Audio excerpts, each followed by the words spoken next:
সবাইকে আমার ইউটিউব চ্যানেলে স্বাগত। আজকে আলোচনা করব ক্যালকাটা ইউনিভার্সিটির সেমিস্টার 5-এ তোমরা বাংলায় যারা স্কিল পেপার রেখেছো এসিসি A2 অর্থাৎ ব্যবহারিক বাংলা 1, তোমাদের এই পেপার থেকে আমি আজকের ফাইনাল সাজেশানটা দেবো। তোমরা প্রথম থেকে শেষ পর্যন্ত দেখতে থাকো। তোমাদেরকে আজকে মূলত বড় প্রশ্নের সাজেশানটা দেবো, অর্থাৎ 10 নম্বরের যে প্রশ্নগুলো তোমাদের আসে তার সাজেশান দেবো, এবং পরবর্তী ভিডিওতে আমি 5 নম্বরের টিকা সাজেশানগুলো দেবো। তোমাদের পরীক্ষাটা মূলত 2024 সালের একদম শেষে হতে পারে, নতুবা 2025 সালের প্রথমে হতে পারে। তাই আমি তোমাদের সাজেশানটা লিখে দিয়েছি 2024-25 সালের সাজেশান, কিন্তু পরীক্ষার উপরে মূলত তোমাদের লেখা থাকবে 2024 সাল, কারণ তোমাদের যে পরীক্ষাটা হবে অর্থাৎ তোমরা যে ফাইনাল এক্সামটা দেবে সেটা মূলত 2024 সালের এক্সাম। যদিও বা পরীক্ষাটা 2025 সালে হয়, কিন্তু পরীক্ষাটা মূলত 2024 সালের, তাই তোমাদের কোশ্চেনের উপরে 2024 সাল লেখা থাকবে।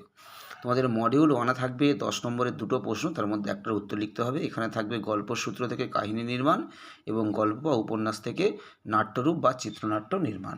তোমরা সবার প্রথমে এই গল্পের যে পয়েন্টটা দেওয়া থাকবে বা কাহিনী দেওয়া থাকবে সেখান থেকে কিভাবে গল্প লিখতে হবে তোমরা ওটা সহজেই বানিয়ে গল্পটা তোমরা লিখতে পারবে। তাই তোমরা প্রথমের অংশটাই বা প্রথমের পার্টটাই করবে, অর্থাৎ নাট্যরূপ বা চিত্রনাট্য করার দরকার নেই, তোমরা গল্পটা তোমরা করবে 10 নম্বরের জন্য।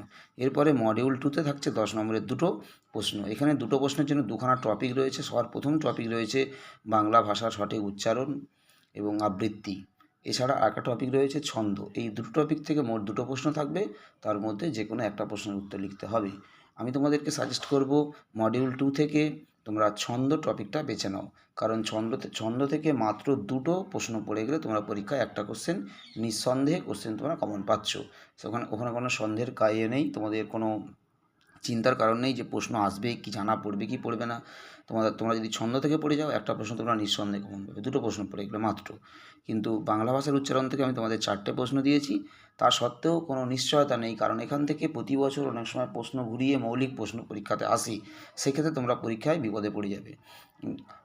যেমন ধরো তোমাদের প্রথম যে প্রশ্নটা দিলাম আমি, শব্দের সঠিক উচ্চারণ ও আবৃত্তি চর্চার সম্পর্ক এবং যথাযথ উচ্চারণের আবৃত্তির জন্য বাংলা ব্যঞ্জনধ্বনির উচ্চারণে দন্তের ন মূর্ধন্যের উচ্চারণে এবং তালবেশ মূর্ধন্য এবং দন্তের উচ্চারণ কতখানি জরুরি উদাহরণসহ বুঝিয়ে দাও এই প্রশ্নটা। এবং আবৃত্তি চর্চার মূল সূত্র বা নিয়ম বা আবৃত্তি চর্চার ক্ষেত্রে কোন কোন বিষয়ে তোমাদের সতর্ক থাকতে হয় এবং কবিতা আবৃত্তির ক্ষেত্রে কণ্ঠস্বরের ভূমিকা কী, এক্ষেত্রে আলো ও আবহ সঙ্গীতের ভূমিকা লেখো। এই প্রশ্ন চারটে তোমাদেরকে দিলাম আমি মডিউল 2 থেকে প্রথম পার্টে। এবং মডিউল 2 যে দ্বিতীয় অংশটা রয়েছে সেটা যাওয়ার আগে তোমাদেরকে বলে রাখি, এই বাংলা ভাষার উচ্চারণ এবং আবৃত্তি এখান থেকে কোশ্চেন তোমরা পরীক্ষায় এই প্রশ্নগুলো পড়ে গেলে কমন পাবে। কিন্তু অনেক সময় কি হয়, এই যে প্রশ্নগুলো সাজেশান দিলাম এর বাইরেও, সাজেশানের বাইরেও অনেক সময় মৌলিক প্রশ্ন পরীক্ষায় থাকে, যেগুলো কোনোদিন পরীক্ষাতে আসেনি এমনও প্রশ্ন পরীক্ষায় দিয়ে দেয় মৌলিক প্রশ্ন। তখন তোমরা কী হবে, তোমরা লিখতে পারবে না, অসুবিধায় পড়ে যাবে। কিন্তু তোমরা যদি এই বাংলা ভাষা সঠিক উচ্চারণ ও আবৃত্তি এই টপিকটা না করে ছন্দ টপিকটা বেছে নাও, তাহলে সেক্ষেত্রে মাত্র দুটো প্রশ্ন পড়ে গেলে তোমরা 100% কোশ্চেন কমন পাবে, কারণ ওখান থেকে কোশ্চেন ঘুরিয়ে আসবে না। তাই তোমাদেরকে আমি মডিউল 2 থেকে বাংলা ভাষার বা শব্দের উচ্চারণ ও আবৃত্তি টপিকটা না করে তোমাদেরকে আমি ছন্দ টপিকটা করার জন্য সাজেস্ট করলাম।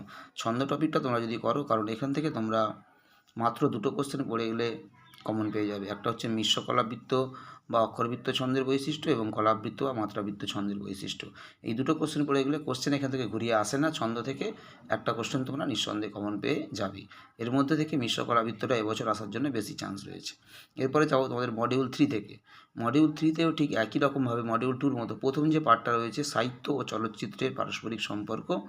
এক্ষেত্রে তোমাদেরকে আমি দুটো কোশ্চেন দিচ্ছি, সাহিত্য ও চলচ্চিত্রের তুলনামূলক আলোচনা বা সম্পর্ক এবং সাহিত্য অবলম্বনে একটি চলচ্চিত্র প্রস্তুত হতে পারে, কিন্তু একটি লিখিত সাহিত্যকে কখনো হুবহু চলচ্চিত্রে রূপায়িত করা যায় না, তার জন্য বোঝা দরকার চলচ্চিত্রের নিজস্ব ভাষারীতি। অর্থাৎ কোনো সাহিত্যকে যখন সিনেমায় রূপান্তরিত করা হয়, সিনেমার নিজস্ব কিছু বৈশিষ্ট্য বা ভাষারীতি রয়েছে, সেইগুলোর উপর নির্ভর করেই তোমাদের সিনেমা তৈরি করার দরকার হয় বা সিনেমা তৈরি করতে হয় আর কি। তাই সেই টপিকটা জানা দরকার। এছাড়া এখান থেকে প্রশ্ন নানা রকমভাবে ঘুরিয়ে আসতে পারে। এই দুটো প্রশ্ন ছাড়াও অনেক সময় মৌলিক প্রশ্ন পরীক্ষাতে চলে আসে এই টপিক থেকে। তাই তোমাদেরকে বলবো যে মডিউল 3 থেকে তোমাদের সাহিত্য ও চলচ্চিত্রের পারস্পরিক সম্পর্ক এই টপিকের প্রশ্ন না করে তোমরা শেষে যে আরেকটা অংশ রয়েছে 10 নম্বরের সাহিত্যের চলচ্চিত্রায়ন, তোমরা এই টপিকটা বেছে নাও। মডিউল 3 থেকে দুটো টপিকের মধ্যে থেকে তোমরা সাহিত্যের চলচ্চিত্রায়ন বেছে নাও। এক্ষেত্রে কী হয়, মাত্র দুটো প্রশ্ন পড়ে গেলে তোমরা একটা কোশ্চেন কমন পেয়ে যাবে। একটা হলো ক্ষুদিত পাষাণ ছোট গল্প এবং ক্ষুদিত পাষাণ সিনেমা তুলনামূলক আলোচনা, এবং বাড়ি থেকে পালিয়ে উপন্যাস বা গল্পের সাথে সিনেমা তুলনামূলক আলোচনা। এই প্রশ্নটা পড়ে গেলে এখান থেকে প্রশ্ন নানা রকমের ঘুরিয়ে আসবে না, কারণ এই দুটো প্রশ্নের মধ্যে থেকে একটা কোশ্চেন তোমরা কমন পেয়ে যাবে। নয় তুলনামূলক আলোচনা দেবে, নাহলে বলবে ক্ষুদিত পাষাণ উপন্যাসের সঙ্গে উপন্যাসের সঙ্গে বা উপন্যাসটিকে কীভাবে সিনেমায় রূপান্তরিত করা হয়েছে, বা ক্ষুদিত পাষাণ সিনেমার প্রাসঙ্গিক তথ্য আলোচনা করো, এইভাবে প্রশ্ন আসতে পারে। কিন্তু এই দুটো প্রশ্নের মধ্যে থেকে তোমরা একটা কোশ্চেন কমন পেয়ে যাবে। তাই মডিউল 3 থেকে তোমরা সাহিত্যের চলচ্চিত্রায়ন এই টপিকটা তোমরা বেছে নেবে। মডিউল 1 থেকে তোমরা গল্প লিখনটা তোমরা করবে, মডিউল 2 থেকে ছন্দটা করবে, এবং মডিউল 3 থেকে করবে সাহিত্যের চলচ্চিত্রায়ন। এই যে তোমাদের সাজেশানটা দিলাম, এর পরবর্তী ভিডিওতে আমি 5 নম্বরের সাজেশান দেবো, এবং এই যে সাজেশানটা দিলাম এর বেশিরভাগ প্রশ্নের উত্তর চ্যানেলে আপলোড করা রয়েছে।